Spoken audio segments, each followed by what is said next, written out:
Avis vascular centre మన దేశంలోనే the best varicose vein hospital.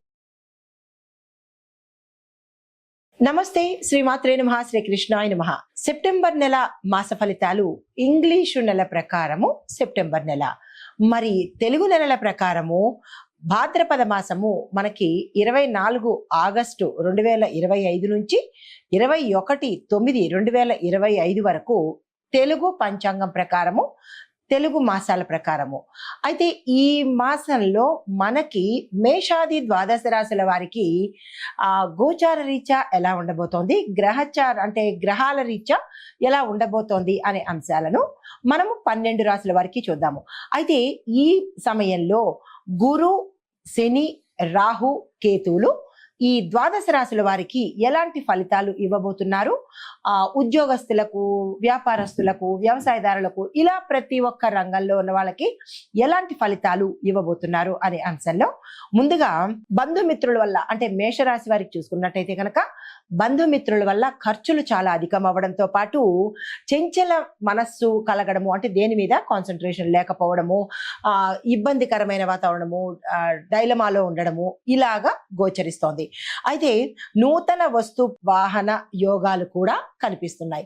దీంతో పాటుగా పరోపకారం చేయడము, దాన ధర్మాలు చేసే ఇంటెన్షన్ రావడము, ఇలాంటివి కూడా ఈ మాసంలో గురు ప్రభావం వల్ల కలగబోతోంది.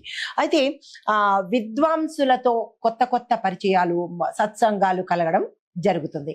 అయితే ఇప్పుడు గురువు ఇచ్చే ఫలితం ఎలా ఉండబోతోంది, కేతు ఇచ్చే ఫలితము, రాహు ఇచ్చే ఫలితము, ఒక్కొక్క ఫలితము చూసినట్టయితే కనుక మనకి గురు ఫలితం వల్ల మనస్సుకు ఆనందం కలగడము, కీర్తి, ధనలాభము, సర్వ విషయాలయందు శుభ ఫలితాలు కలిగేటట్టుగాను, ధర్మ కార్యాలు చేసేటట్టుగాను, చివరి భాగంలో అనగా ఈ నెల చివరి భాగంలో కాస్త మనోవిచారాన్ని కలగజేయడంతో పాటుగా బంధుమిత్రుల మధ్య విభేదాలు కలగడము, కుటుంబంలో అశాంతి పెరగడము, దరిద్రము, శరీర పీడ అనగా అనారోగ్య సూచనలు కనిపించడము, ఉద్యోగంలో కొంతమందికి ఉద్యోగం నష్టపోవడం కానీ, లేదా ఉద్యోగంలో ఏదైనా ఇబ్బందికరమైన వాతావరణం చోటు చేసుకోవడం కానీ జరుగుతుంది గురు యొక్క ఫలితం వల్ల. మరి శని భగవానుడి యొక్క ఫలితం వల్ల ప్రథమార్థంలో కొంచెం ఇబ్బందికరంగాను, విచారకరంగాను ఉంటుంది. వివిధ రూపాలలో మనకి కష్టాలు వచ్చే అవకాశము ఈ మాసంలో కనబడుతోంది. చేతి వృత్తిలో చేసేవారికి కొన్ని చిక్కులు, అడ్డంకులు, ఆటంకులు కలగడంతో పాటు రెండవ అర్ధ భాగంలో అనగా తదుపరి 15 రోజుల్లో ధనలాభంతో పాటు సంతాన ప్రాప్తి, సంతోషము, శుభకార్యాలు చేసేందుకు యోచన చెయ్యడము, తర్వాత మిగిలిన చివరి భాగంలో అనగా 4వ వారంలో అపకీర్తి, కొన్ని కలహాలు రావడము, దీంతో పాటు స్వల్ప అనారోగ్యము, అశుభ ఫలితాలు కూడా కొన్ని గోచరిస్తున్నాయి శని భగవానుడి వల్ల. అయితే రాహు ఇచ్చే ఫలితం ఎలా ఉండబోతోందంటే దరిద్రంతోనూ, ధన నష్టంతోనూ, దీంతో పాటు నేత్ర సంబంధిత శత్రు మూలకంగా కొంత ఇబ్బందికరమైన వాతావరణము ఈ సమయంలో గోచరిస్తోంది. దీంతో పాటు ద్వితీయార్థంలో అనగా తదుపరి 15 రోజుల్లో భూమి, వస్తు, వాహన యోగాలతో పాటు పశులాభము కలిగే అవకాశాలు కూడా కనబడుతున్నాయి. మరి రాహు, కేతు ఇచ్చే ఫలితంలో ఎలా ఉండబోతోందంటే 6వ స్థానంలో కేతు ఉండడం వల్ల సూక్ష్మ బుద్ధి పెరగడము, లాభాలు కలగడము, విజయాలు కలగడము, ప్రతి రంగంలో ఉన్న వాళ్ళకి, విద్యార్థులు, ఉద్యోగస్తులు, వ్యాపారస్తులకు, ఇలా ప్రతి ఒక్క రంగంలో ఉన్న వాళ్ళకి మంచి జరిగే అవకాశం కనబడుతోంది. సర్వ విషయముల్లోనూ శుభ ఫలితాలు గోచరిస్తున్నాయి. దీంతో పాటుగా శత్రువులను, అంటే గుప్త శత్రువులు కావచ్చు, మీ ఎదురుపడే శత్రువులు కావచ్చు, వారిని జయించేటట్టుగాను వారు మీకు అనుగుణంగా ఉండే ఫలితాలు గోచరిస్తున్నాయి. తర్వాత కొంత ఆఖరి చివరి వారం వృధా ప్రయాస, అనవసరమైన ఖర్చులు, అనవసరమైన ప్రయాణాలు, కొంత లాభం వచ్చినప్పటికీ ఇబ్బందికరమైన వాతావరణం ఈ కేతు మూలకంగా కలుగుతోంది. అయితే ఇక ఒక్కొక్క రంగంలో ఉన్న వాళ్ళకి చూస్తాము. అయితే ముందుగా వ్యవసాయదారులు చూసుకున్నట్టయితే కనుక 2 పంటలు లాభాలు తెచ్చిపెడతాయి. దీంతో పాటు మీకు రుణాలు కానీ, ప్రభుత్వ పథకాలు కానీ సమయానికి అందుబాటులోకి వచ్చేటట్టుగా గోచరిస్తోంది. తర్వాత ఎవరైతే వస్తువులు నిల్వ చేస్తారో గిడ్డంగిదారులకు, అక్వాకల్చర్ వాళ్ళకి, ఇలాంటి వాళ్ళకి విశేషమైన లాభాలు వచ్చే అవకాశము ఈ నెలలో కనబడుతోంది. అయితే ఉద్యోగస్తులకు చూసుకున్నట్టయితే కనుక మీ యొక్క విద్యుక్త విధి నిర్వహణలో కొంచెం జాగ్రత్తగా ఉండవలసిన పరిస్థితి కనబడుతోంది ఈ నెల మొత్తంలోనూ. ఎవరెవరు ఏ ఉద్యోగాలు చేస్తున్నప్పటికీ కొంత జాగ్రత్తగాను అనాలోచితంగా కాకుండా సమయస్ఫూర్తితో మెలగవలసిన పరిస్థితి ఈ మాసంలో గోచరిస్తోంది.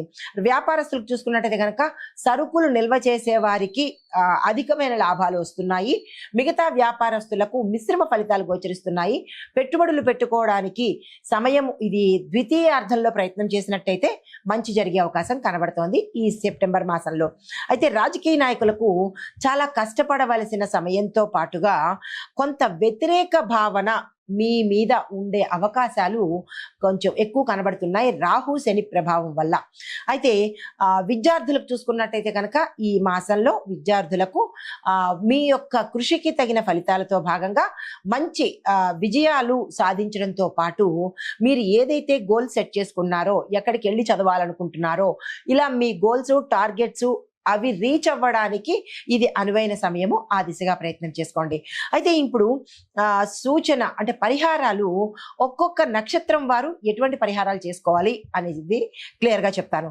అయితే అశ్విని నక్షత్రం వారు వినాయకుణ్ణి ఈ నెలంతా కనుక పూజ చేసినట్టయితే విశేషమైన ఫలితాలు పొందడంతో పాటు మీ గ్రహ రీత్యా కానీ మీ జాతక రీత్యా కానీ ఏదైనా ఇబ్బందులు ఉంటే ఆ అడ్డంకులు తొలగిపోయే అవకాశము వినాయకుడి యొక్క పూజ వల్ల కలుగుతుంది. తర్వాత భరణి నక్షత్రం వారు ప్రతి శుక్రవారము మనకి ఈ మాసంలో ఎన్ని శుక్రవారాలు వస్తాయో అన్ని శుక్రవారాలు మేడి చెట్టుకు 20 ప్రదక్షిణాలు తప్పనిసరిగా గుర్తు పెట్టుకుని చేయవలసిందే. అయితే కృతికా నక్షత్రం వాళ్ళు ప్రతి ఆదివారము సూర్యాష్టకం కనుక చదువుకున్నట్టయితే మీకు గ్రహరీత్యా కావచ్చు, గోచార రీత్యా కావచ్చు, లేదా మీ యొక్క జాతక పరంగా ఏవైనా పితృదోషాలు కానీ లేదా కాలసర్ప దోషాలు కానీ ఇలా ఏవైనా దోషాలు ఉంటే కనుక అవి తొలగిపోయి సానుకూలమైన ఫలితాలు రావడంతో పాటు పదవులు కానీ, రాజయోగాలు కానీ, అనారోగ్య సూచనలు కానీ ఇలాంటివి ఏవైనా ఉంటే కనుక ఈ సూర్యాష్టక పఠనం వల్ల ప్రతి ఆదివారము గుర్తుపెట్టుకోండి, పఠనం వల్ల మనకి మంచి జరిగే అవకాశం కనబడుతుంది. అయితే సూర్యుడిని మనం ఉపాసించేటప్పుడు కానీ లేదా సూర్య అష్టకం చదివేటప్పుడు కానీ ప్రతి ఆదివారము నియమ నిబంధనలు ఉన్నాయి. ఏంటంటే మాంసాహారము, మద్యాన్ని సూర్యాష్టకం చేసేవారు ఈ రెండింటిని ప్రతి ఆదివారము విసర్జించి చేసినట్టయితే కనుక మంచి ఫలితాలు పొందుతారు. నమస్తే.